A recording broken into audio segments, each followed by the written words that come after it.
હાલ આદિત્ય, આપણે માર્બલ માટું કામ છે, રાજસ્થાન થોડુંક જવાનું છે.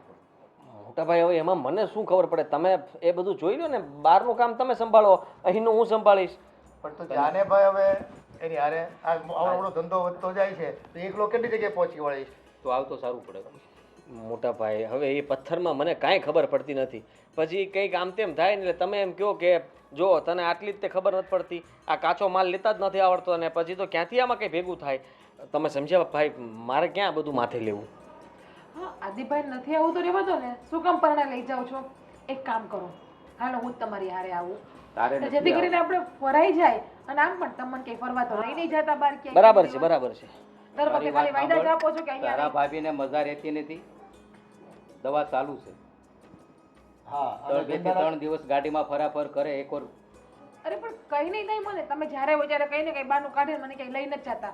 અરે મારા બર્થડે ઉપર તો નામ લઈ જઈશ, તને સાપુતારા લઈ જઈશ, કે લઈ તો જાવી નથી દમણ લઈ જાવી. સાચી વાત છે, એમની તબિયત એમની સારી થશે બહાર લઈ જશો તો. પણ તને ખબર છે આદિત્ય મહિના ફરવા જવીશ, નહીં નહીં, ફરવા નથી જતા. તો એને હું હારે કામ હોય, એક વાર દવા ચાલે છે. કાળો પથ્થર લેવા જાય છે મારા ભાઈ, તમે સમજ્યા? અને ત્યાં એટલો તાપ પડે ને કે ઓગળી જવાય. હા તો ભલે નહીં હોય ત્યાં કાળો પથ્થર, હું કઈ ઉગડી તો નહીં જાઉં. અને હું તો ત્યાં હોટલમાં રહીશ, રૂમ બુક કરાવી લેશું એસી વાળો. તમે સમજાવશો? એ ધંધા માટે જાય છે ભાઈ હવે. આપણે બેટા જો એના કામ માટે જાય છે ને જવા દે. એવું હોય ને તો તમારે ફરવા જાવ ને તો પછી સ્પેશિયલ ડે ફરવા જઈ આવો. એક કામ કરો, કોઈ જવું નથી, માણસને મોકલી દો. એવું ના ચાલે, બધી માણસ હાલે આદિ. નો ચાલે. મારે તો અહીંયા હું મારા મિત્રો સાથે બહાર ફરવા જવાનું છે એટલે ના પાડતો, બાકી હું તો જાત જ તે. તું ફરવાનું બંધ કરી દે, તને વાંધો શું છે? હા એટલે મોટા ભાઈ એમ નહીં, એમ ફરવા જવાનું જ, પણ 2 દી પછી જવાનું છે. ત્યાં સુધી 2 દિવસ હું અહીંયા કામ સંભાળીશ ને, તમે નહીં હોવ ત્યારે ગેરહાજરીમાં. સમજ્યા? ભાઈ તું છોડ ને, હવે આ કામ છે ને આપણે માથે લીધું છે ને તો આપણે જ બતાવવું પડે. મને 2 ટેન્શન છે, એક વાર આની દવા શરૂ છે, હા આને મૂકીને જાઉં છું. પણ આમ જો બટા તમ- એનું ઉપાધિ તું કરમાં. બસ. અમે બધા સહી ને એનું ધ્યાન રાખશું. હા ભાઈ અમે બધા છીએ ને, અમે સંભાળી લઈશું ભાભીને. લ્યો હવે તમારે શું જોઈએ બીજું? કાંઈ નહીં, સારું. તો તું ફર, તમે આનું ધ્યાન રાખજો, અને હું જોતા આવું છું, મારે થાય છે મોડું. હા ભાઈ સાચવીને જજો, બરાબર? તમ તારે કાંઈ ઘરની કાંઈ ઉપાધિ ન કરતો. સારું, તમારે જાવું છે તો તમે જાઓ, પણ હું તમારી બેગ પેક કરી આપું ને, તમને થેપલા કે એવું પણ કંઈ બનાવી આપો, જેથી કરીને તમારે બહારનું ખાવું ના પડે. અને છે ને બહાર બહુ તીખું તળેલું કે એવું કંઈ ખાતા નહીં હોટલમાં. તું મારું ટેન્શન લેમાં, તું દવા શાંતિથી 3 ટાઈમ પીજે, હું મારી રીતે વહી આવીશ. બેગને હું પેક કરું છું. ચાલ. હા ચાલો. ભાઈ હું શું કહું છું, તમે રાજસ્થાન જાઓ છો ને તો મારે છે ને એક વસ્તુ મગાવવાની છે. હું બોલ બોલ. એટલે એ અત્યારે નથી બોલાય એમ, હું તમને ફોન કરીશ, તમે લેતા આવજો ખાલી. એવું તો શું છે ફોનમાં, તું ફોનમાં બતાવીશ. મોટા ભાઈ તમે સમજો, મમ્મી પપ્પા બેઠા છે અને એ મિત્ર માટેનું એક આપણે કહેવાય ને સપેતરું એવું જ છે, એટલે હા લાવવું પડે એમ છે, સમજ્યા? હા. કેમ ટીકીમાં નીતરે એમ? ટીકીમાં સંતાડીને લાવજો ને બેગમાં તમે. કેમ સતાડવું? એવી વસ્તુ શું છે સતાડીને લાવવું? મોટા ભાઈ છે આપણે આ પેલું આવે ને,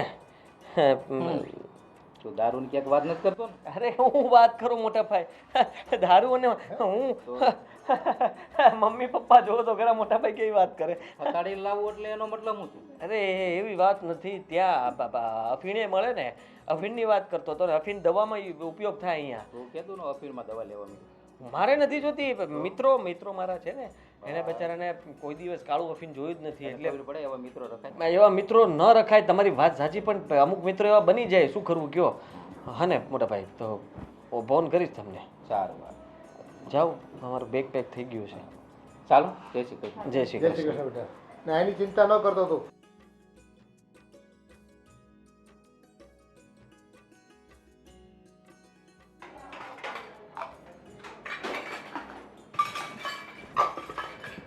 ભાભી ભાભી, હા આદિભાઈ.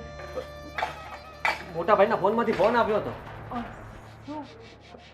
મોટા ભાઈનું ગાડીનું એક્સિડન્ટ થઈ ગયું છે. હા, જુઓ મને મારે ફોન પર વાત થઈ ગઈ છે, હું અત્યારે નીકળું છું અને ભાઈને હોસ્પિટલ લઈ જાય છે. ચિંતા નહીં કરતા તમે લોકો, હું જાઉં છું ત્યાં. અને અમને વધારે વાગ્યું તો નથી ને? મને કંઈ ખબર નથી, પણ એ લોકોનો ફોન આવ્યો ને કહ્યું કે હું સાથે આવું આદિભાઈ? ના જુઓ તમે તમે સાથે આવતા નહીં. ખાલી ભાઈ હું આવું સાથે.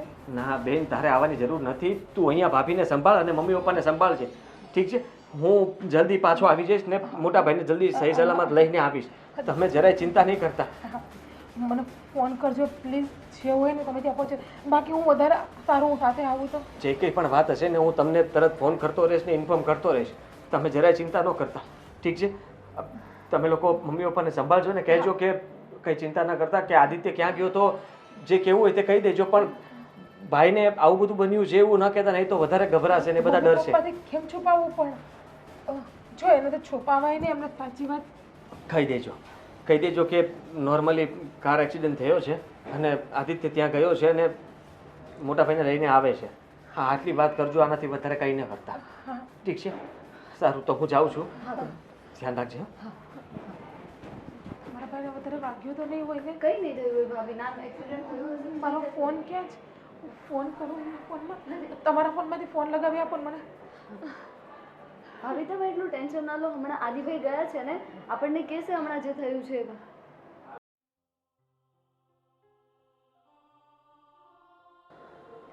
ગોવિંદભાઈ, હા, જેટલો સમય મારો દીકરો અમારી સાથે નહોતો વિતાવતો ને, એટલો કામ ધંધામાં એટલો મશગુલ રહેતો અને તમારી સાથે રહેતો, અને તમે એનું કેટલું મોટું કોન્ટ્રાક્ટનું કામ સંભાળતા. સાચી વાત છે કાકા.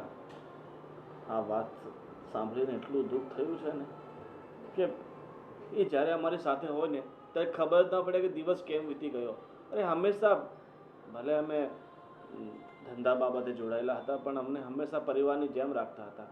ક્યારેય અમને ઊંચા અવાજમાં બોલાવતા નહોતા. અને ભગવાન આવું શા માટે કરતા હશે? સારા માણસોને શા માટે લઈ લેતા હશે? આ દુનિયામાં કેટલાય પાપી લોકો કરતા હોય પણ અને એની અંદર કેટલો ઉત્સાહ, કેટલી એનર્જી હે. અને હા, રમૂજી સ્વભાવ કેટલો એનો, એ કોઈ વાતમાં કોઈને ખોટું ન લાગે એને એ રીતે એને કહી દેતો અને પાછો દાંતે કાઢીને હસીને વાતને ભૂલી જતો પાછો. મારી જ ભૂલ હતી. દિવસે કહેતા હતા કે મારી સાથે ચાલ, હું ન માન્યો. હા, કદાચ મોટા ભાઈને લઈને હું જઈ આવ્યો હોત તો સારું હતું. હા પણ જો, આ તો કુદરતની બલિહારી કહેવાય. હે, કંઈક તો નિમિત્ત બને ને કોક તો. એ તો એ દિવસે સારું થયું તું ન ગયો બેટા, નકર આ ઘરમાં તો મારે બે દીકરા ખોવાનો વારો આવત. જો એ તો કિસ્મતની વાત છે. અને એ ગાડી હંમેશા બહુ ધીરી ચલાવતા, બહુ સંભાળીને ચલાવતા. કદાચ હું ક્યારેક ડ્રાઇવિંગ કરતો હોઉં તો મને ખીજાતા કે આટલી ફાસ્ટ ગાડી નહીં ચલાવવાની. પણ અચાનક રોડની વચ્ચે ટ્રક આવી ગયો ને એમની ભૂલ ન હતી છતાંય એમને આ દુનિયામાંથી જવાનો વારો આવ્યો. આવું થતું હોય છે. એ અમારી માથે તો છે ને આપ ફાટ્યું છે. ભાભીને કેમ સંભાળીએ છીએ અમારું મન જાણે. હા, અને અમારા ઘર ઉપર જે અત્યારે વીતી રહી છે ને એ તો અમે કોઈને કહી શકીએ એમ નથી. આજે ઘણા દિવસ થઈ ગયા પણ તેમ છતાંય તે મોટા ભાઈની યાદ, કામ ધંધાની વાત કરીએ તો હું બહુ કાચો પડું છું. પપ્પાને ત્યાં આવવું પડે છે. હા, સાચી વાત છે. એનો અનુભવ જ બહુ મોટો હતો. નાનપણથી છે ને ધંધામાં પડી ગયો હતો ને, એને અણીથી પણી બધું જ એને નોલેજ હતું. અને આ કઈ કઈ થાયકો મોટો, પણ આને દોસ્તારો મિત્રો હાથે ફરવામાંથી ઊંચો ન આવ્યો કોઈ દી. મોટા ભાઈ મને કોઈ દિવસ ના નહોતી પાડી. એ કહેતા હતા કે જે મોજશોખ મેં પૂરા નથી કર્યા ને એ તું પૂરા કર, તું તારી રીતે જિંદગી જીવી લે. એને ક્યાં ખબર હતી બેટા, એ આમ આપણને બધાને એકલા મૂકીને ભગવાન પાસે વયો જાય. પણ હવે ચલો, હવે ધંધો તમારે સંભાળવો પડશે તો, અને તમે કાલથી પાછો ઓફિસે આવવાનું શરૂ કરી દો, જેથી હવે આ ધંધો વેર વિખેર ન થાય. કારણ કે આજકાલ કોમ્પિટિશનનો સમય છે ને, આવું કંઈ થાય ને તો બીજા ઘણા પગ નાખી દે. અને જો ભાઈ ગોવિંદભાઈ, એ મારા દીકરાને તમે બહુ કામ કર્યું છે ને, અને આ મારો દીકરો આજે ન હોય પડે એટલે તમે કોન્ટ્રાક્ટર તરીકે છે ને એને કંઈક પૂરો સહકાર આપજો, ક્યાંક અટવાય તો. અરે તમે ચિંતા નહીં કરો, એ મારા મોટા ભાઈ જેવા હતા તો આ મારા નાના ભાઈ જેવા છે, એટલે તમે એની બી ફિકર નહીં કરો.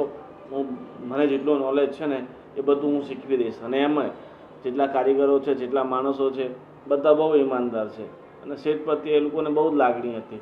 એટલે તમે ધંધાની ફિકર નહીં કરો, બસ વહેલી તકે તમે તમારો ધંધો હાથમાં લઈ લો એટલે સચવાઈ રહે.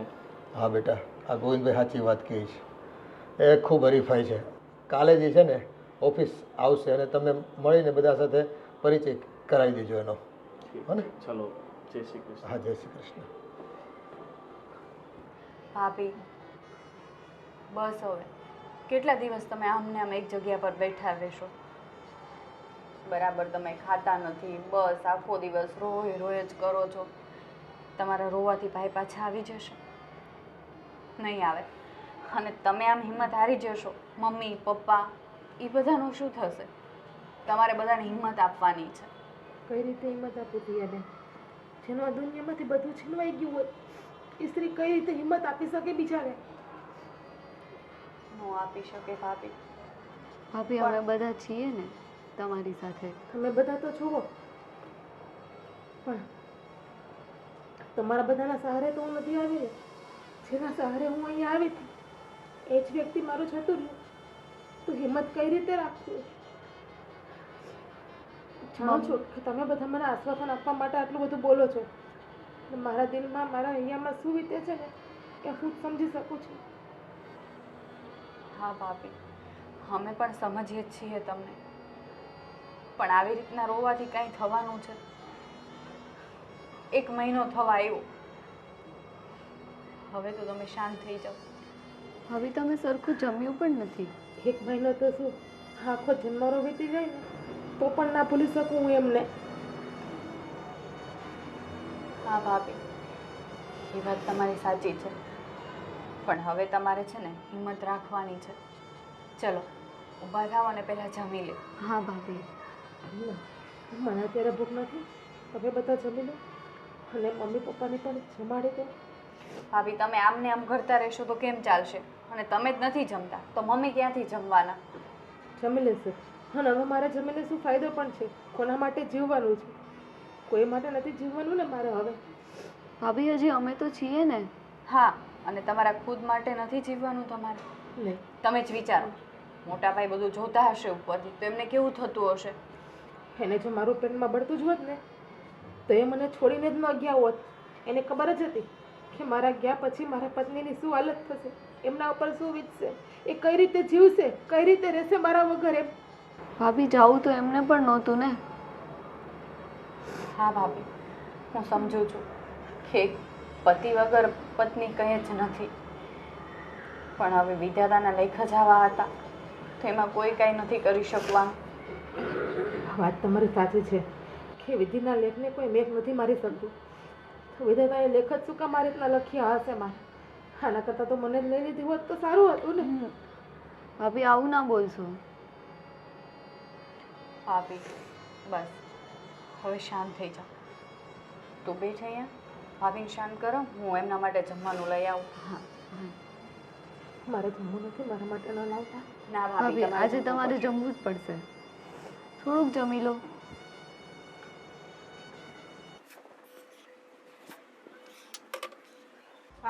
શું કરું છું રસોડામાં? ખાઈ નહીં મમ્મી, થોડુંક કામ બાકી હતું ને. આ તને કેટલી વાર કીધું છે કે આ રસોડામાં પગ નહીં મૂકવાનો?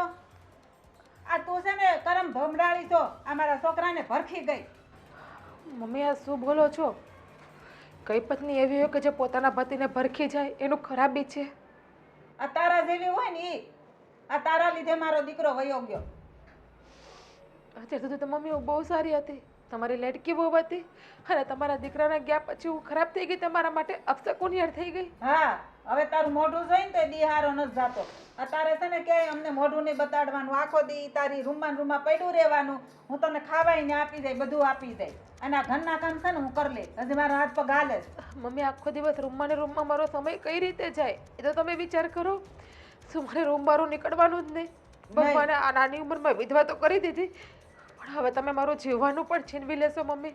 અમે વિધવા નથી કરી, આ તારા લીધે છે ને અમે દીકરા વગરના થઈ ગયા. તારે તો ઠીક, અત્યારે અમારે દીકરા વગરનું મારે કેવી રીતે કરવાનું? તો મમ્મી હું પણ મારા પતિ વગરની થઈ ગઈ છું ને, તો મારા બધા પાસે તો જીવવા માટે સહારો અને આધાર છે, મારી પાસે તો એ પણ નથી. જેનો મારા જીવ કરતાં પણ ખુદ કરતાં પણ વધારે પ્રેમ કરતી હતી, જે આ દુનિયામાં મારું સર્વસ્ત્ર હતું, એ જ અત્યારે મારી પાસે નથી. ભગવાને એને જ મારી પાસેથી છીનવી લીધા છે. અને છતાં પણ તમે મને આવું બોલો છો કે તે અમને દીકરા વગર ના કરે. અમે એક વખત તો મારો વિચાર કરો. આ હું તારો વિચાર કરું? આ તારા કરમ એવા, એટલે આ તારી કરમની કઠણાઈ. નક્કી કંઈક મેં પાપ કર્યા હશે, એટલા માટે જ મારે આ દિવસો જોવા પડે છે. આ કયા પગલાની મારા ઘરમાં આવી ગઈ ને મને ખબર ન પડી કે મારા દીકરાને ભરખી ગઈ. અમે તો દીકરા વગરના થઈ ગયા ને. મમ્મી, હું તો કઈ એને મારવા નથી ગઈ ને. જેટલું દુઃખ તમને છે ને એટલું 10 ગણું દુઃખ મને છે એની મારી જિંદગીમાં જાવવાથી. આમાં કઈ દેખાતું નથી અને ક્યાંક કઈ ને એટલે પીલુડા પાડવા મળે. પટ કોક આવે તો કેવું લાગે? એને એમ થાય ને કે આ કેટલાય બિચારીને હેરાન કરતા હશે. કાં આ પીલુડા પાડવાનું બંધ કર. ના મમ્મી, હું એવું નથી ઈચ્છતી અને કોઈને બતાવવા પણ નથી માગતી કે તમે મને હેરાન કરો છો. તમે મારા પાતાના છો, એટલા માટે તમારો હક છે મને કહેવાનો. તારે જાવું હોય ને તો તું જઈ શકે છે. તને એમ થાય ને કે આ ઘરમાં મારે નથી રહેવું, જઈ શકે છે. નહીં મમ્મી, હું આ ઘર છોડીને ક્યાંય નહીં જાઉં. મમ્મી, શા માટે તમે ભાભીને આવું કહો છો? આમાં ભાભીનો શું વાંક છે? તને કઈ ખબર ન પડે ને તો તું ચૂપચાપ બે.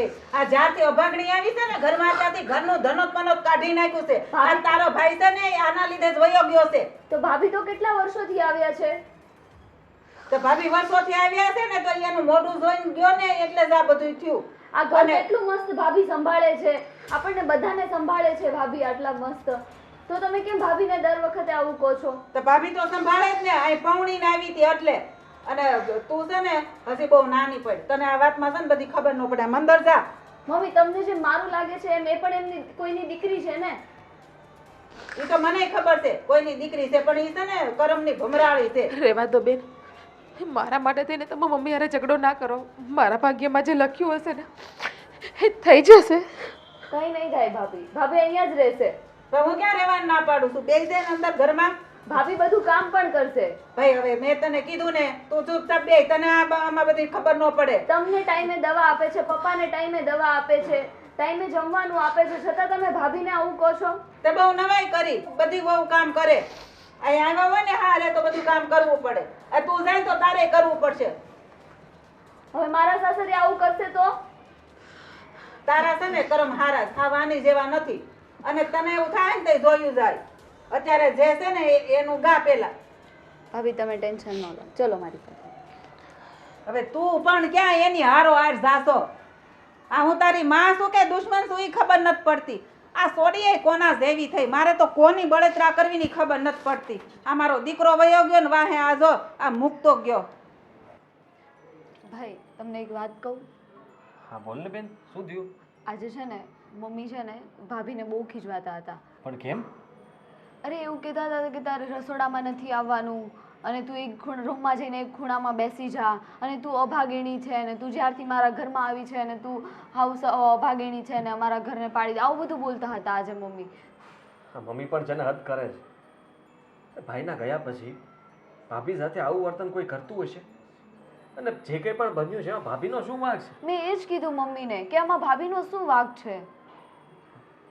તો તારા ઉપર પણ ગુસ્સો કર્યો હશે? હા, મને પણ કેટલું ખીજાય આજે. ખરેખર મમ્મી શું વિચારે છે ને એ જ મને સમજાતું નથી. આવું વિચારવું એ જરાય યોગ્ય ન કહેવાય. જરાક પણ એમને વિચાર આપ્યો કે ભાભીને આવી રીતના કહેવું? આ ઘરની અંદર બચારા વિધવા થઈને રહે છે અને એ કોણ છે? અત્યાર સુધી કોઈ દિવસ કંઈ પ્રોબ્લેમ નથી આપ્યો. આટલું સારું બનતું હતું બધાને, પણ હવે ભાભી ગમતા નથી. ભાભી કેટલું ધ્યાન રાખતા હતા. મમ્મીની દવાનું, પપ્પાની દવાનું, ટાઈમે જમવાનું આપતા હતા. એમને જે ભાવતું એ બનાવીને એમને આપતા હતા. તો શું ભાઈ, તમે સમજાવો ને મમ્મીને આજે. હું વાત કરીશ મમ્મી સાથે ને કહીશ કે તમે ભાભી સાથે આવી રીતના વાત ન કરી શકો.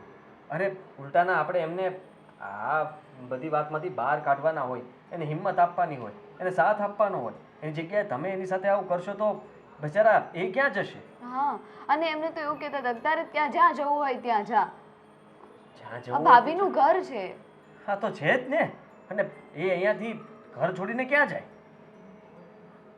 તું ચિંતા કરમાં. મમ્મી સાથે હું વાત કરીશ. મેં કહીશ મમ્મીને કે મમ્મી તમે જેવું વિચારો છો ને એ ખોટું છે. તમે જેમ તમારો મોટો દીકરો ગુમાવ્યો છે ને એમ મેં મારો ભાઈ ગુમાવ્યો છે. એક બેને એના ભાઈને ગુમાવ્યો છે. એક પત્ની એના પતિને ગુમાવ્યો છે, બધાને દુઃખ છે, પણ એનો મતલબ એ નથી કે તમે બધો વાંક એની પત્ની ઉપર નાખીને એના ઉપર આવી રીતના વાત કરો કે ગુસ્સો કરો. કંઈ નહીં, તું જા, હું વાત કરી લઈશ. હા ભાઈ.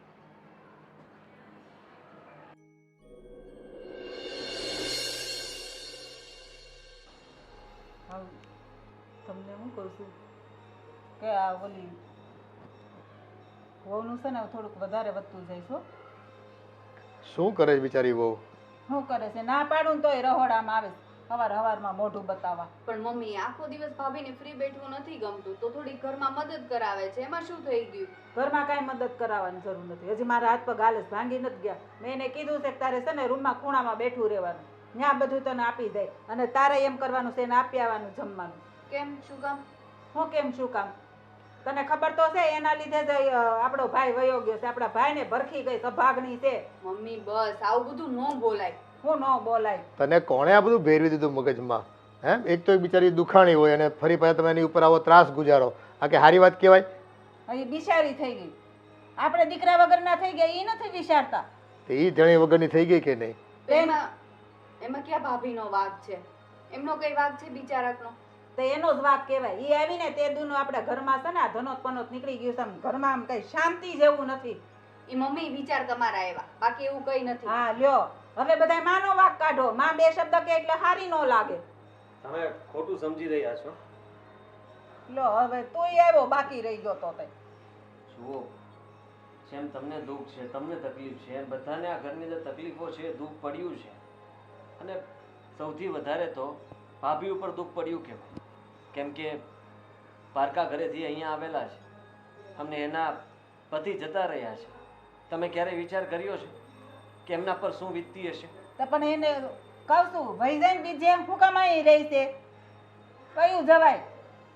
એક મા તરીકે તે દીકરો ગુમાવ્યો છે ને, તો એક પત્ની તરીકે એણે પોતાનો પતિ ગુમાવ્યો છે. દુઃખ બેયનું બાયનું હરખું જ છે, અને આખા કુટુંબનું દુઃખ એ દુઃખ જ કહેવાય.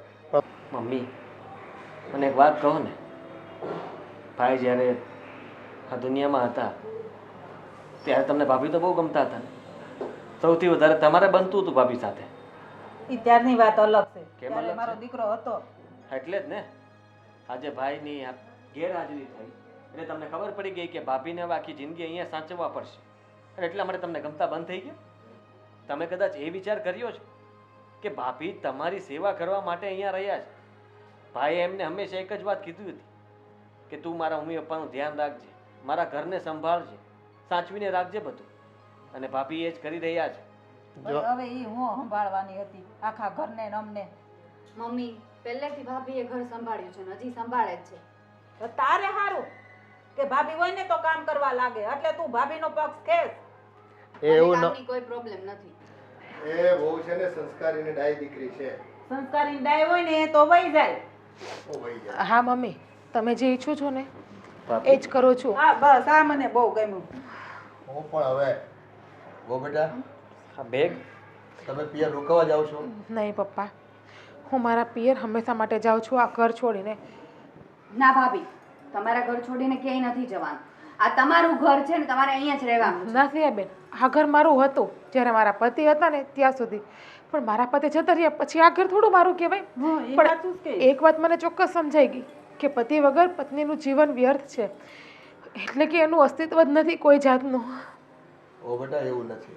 એવું જ છે આ તો પપ્પા. જો, આ તમારી સાસુ છે ને, એને દીકરા પ્રત્યે ખૂબ ભાવ હતો, લાગણી હતી, પણ એમ તમને પણ તમારા પતિ પ્રત્યે એટલો જ ભાવ હોય ને, હે, એટલે દુઃખ તો બેયનું હરખું છે. હવે કોઈ એ એના દુઃખને વ્યક્ત આ રીતે કરે છે અને તમારી ઉપર ખોટો જોર જુલમ કરે છે. મમ્મી માટે દુઃખ પડ્યું છે, પણ એના માટે તો દુઃખ ભૂલાવવા માટે બીજો સહારો પણ છે આદિભાઈ. પણ મારી પાસે તો કોઈ નથી ને. મમ્મી પાસે તો 2 દીકરા હતા, મારી પાસે તો મારો પતિ એક જ હતો ને. તમારી વાત સાચી છે. આ ઘરની અંદર રહેવાની કોઈ જરૂર નથી, કેમ કે અત્યાર સુધી તમે આ ઘરમાં જે કંઈ પણ કર્યું છે ને એની મારા મમ્મીએ ક્યારેય કદર નથી કરી અને કરશે પણ નહીં. અત્યારે તમે એમને ગમતા નથી તો પછી તમારે આ ઘર છોડીને જતું જ રહેવું જોઈએ. હા, અમે પણ તમને દુઃખી નથી જોઈ શકતા. હવે તો મમ્મી તમને શાંતિ થઈ જશે ને કે હું આ ઘરમાંથી જતી રહું, કારણ કે હું તો અભાગણી છું, છપ્પર પગી છું, તમારા દીકરાને ભરખી ગઈ છું નહીં, પણ તમે પણ એક સ્ત્રી છો. એક સ્ત્રી થઈને એક સ્ત્રીની વેદનાને તમે ના સમજી શક્યા. ભાઈ હવે રોવાનું બંધ કરને. એક વાત જરૂર કહું છું મમ્મી, ઉપરથી તમારા દીકરા બધું જોતા હશે, એ તમને ક્યારેય માફ નહીં કરી શકે. એને પણ એમ થતું હશે કે મારી માં આવી નીકળી કે જે પાછળથી મારી જ પત્નીને દુઃખી કરે છે, હેરાન કરે છે. ઈ હું બધું જોઈ લે. ઈ તારે ક્યાં જોવું છે? હું હેરાન થાવ જે કરું ઈ મારું છે, તાર નથી જોવાનું. હવે તું સાનું બની બેહીને હા સિયા રહેવા દે. ભગવાનનું હું એટલું ચોક્કસ કહીશ કે ભગવાન આ દુનિયામાં બધી સ્ત્રી પાસેથી બધું લઈ લે, પણ ક્યારે એનો પતિ ન લે, કારણ કે પતિ વગર એની પત્નીની જિંદગી છે ને એ રંગ વગરની બેરંગ થઈ જાય છે. સારું, જય શ્રી કૃષ્ણ. હા જય શ્રી કૃષ્ણ. ભાભી ભાઈ હવે બસ થઈ ગઈ તમને શાંતિ? રહ્યો હવે આ ઘરમાં. પણ મારી વાત તો સાંભળ પેલા. શું વાંક હતો આમાં ભાભીનો? તમારે સાંભળવું જ છે ને મેં આ બધું શું કામ કર્યું ઈ. હા મને ખબર છે કે આ આટલી મોટી પહાડ જેવડી જિંદગી એકલા ન નીકળે. જો આપણે એને સારી રીતે ને પ્રેમથી રાખત ને તો કદાચ બીજા ઘરે ન જાત અને બીજા લગ્ન ન કરત. હા એટલા માટે મેં હેરાન કરવાનું શરૂ કર્યું કે અહીંયાથી જતા રહે ને બીજા લગ્ન કરી લે અને એનો સંસાર માંડે. એમાં ભાભીનો શું વાંક હતો મમ્મી? એ વસ્તુ તમે ભાભીને પ્રેમથી પણ સમજાવી શકતા હતા ને. પણ જો હું પ્રેમથી કહું ને બેટા તો એ માને નહીં અને આ ઘર છોડીને ક્યારેય ન જાય. મને ખબર હતી કે એના આ ઘર પ્રત્યે આપણા બધા પ્રત્યે કેટલી લાગણી છે. સાચી વાત કહી તારી માં. જો આણે કઠોર વર્તન ન કર્યું હોત ને તો આ જીજ્ઞાઓ છે ને આપણું ઘર ક્યારેય ન છોડે. અને આપણે છે ને એનું ભલું ઈચ્છીએ છીએ બેટા, કે એમની આવડું મોટું જીવન પડ્યું છે અને જો આપણા પ્રેમમાં ને પ્રેમમાં રહે ને તો આખી જિંદગી એને વિધવા રહેવું પડે. એટલે જે કંઈ થયું છે ને એ સારું જ થયું છે. બસ ભગવાનને આપણે પ્રાર્થના કરીએ કે એને સારો વર મળી જાય અને એના સંસારમાં એ આગળ વધી જાય.